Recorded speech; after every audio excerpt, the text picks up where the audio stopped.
I could not wait to do a show here at Beit with you because, man, the stunning visuals. Look at these pillars. We are walking through the footsteps of history right now.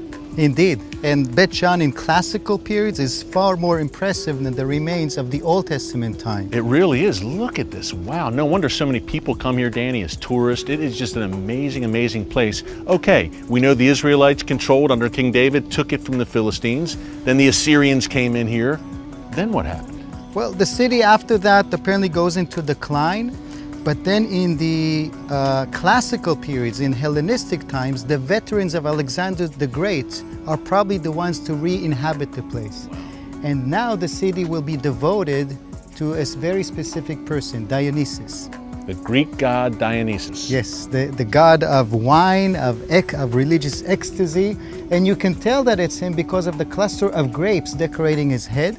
Okay, so the Greeks control it. But then it gets really interesting and really big when the Romans come in. Indeed. And the pavement you're walking on is a result of the Roman takeover. In the 2nd century especially, the Romans will put a lot of money to beautify and enlarge the city. And the city will continue to thrive into Byzantine period, and evidence of that can be seen both on where we're walking, and a clear evidence of who paid for this was actually found on a mosaic floor that is part of the decoration of the pedestrian street.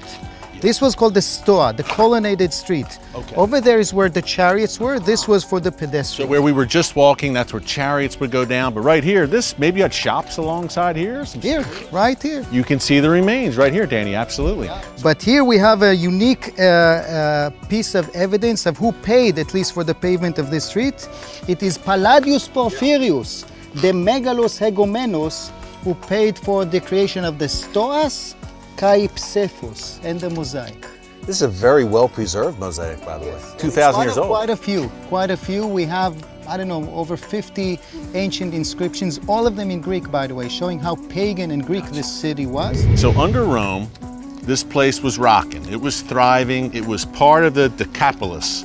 Tell us what the Decapolis, I think I'm pronouncing it right. Tell it what it was. Decapolis, 10 cities. It was a league of 10 cities that were pagan in nature and supported by the Romans. And it was already a treaty that was inactive in the days of Jesus. The New Testament mentions Jesus living in the Galilee but operating also in the Decapolis. We know for sure that he at least twice walked in this area. Once when he is going through the Jordan Valley to the baptism site at the end of the Jordan River. Sure.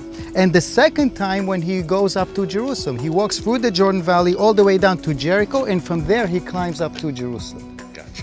Okay, so he may have actually walked not on this pavement, but on the street that existed here in his time.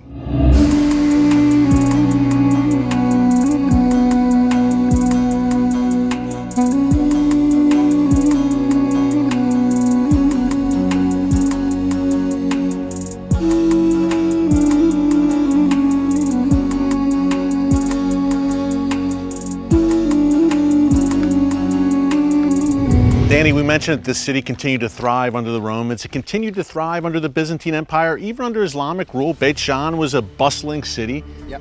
What happened? You see the rows of pillars over there falling in the same direction? Sure. January 749. On that day, probably in the morning hours, the earth shakes in a catastrophic way. We are on the seam of two tectonic plates, and that causes occasional earthquakes. But that specific earthquake was an unprecedented scale, and the whole city basically fell flat on its face. Wow, you can see the pillars that are erect right now, by the way, they were restored. Yes. This was all leveled. All these pillars were on the ground when this site was uncovered. Yes, but right behind you over here is one column of a giant monument, one out of 4 columns that decorated the entrance of some Roman monument. And it fell again in the same direction as all the others. It broke in two, and the capital of it is now on its head. Wow. Okay? Danny, this was utter devastation. This once very important, very alive city was dead, flattened in one day. Yes. The Ministry of Tourism of Israel markets the site as the Pompeii of the East.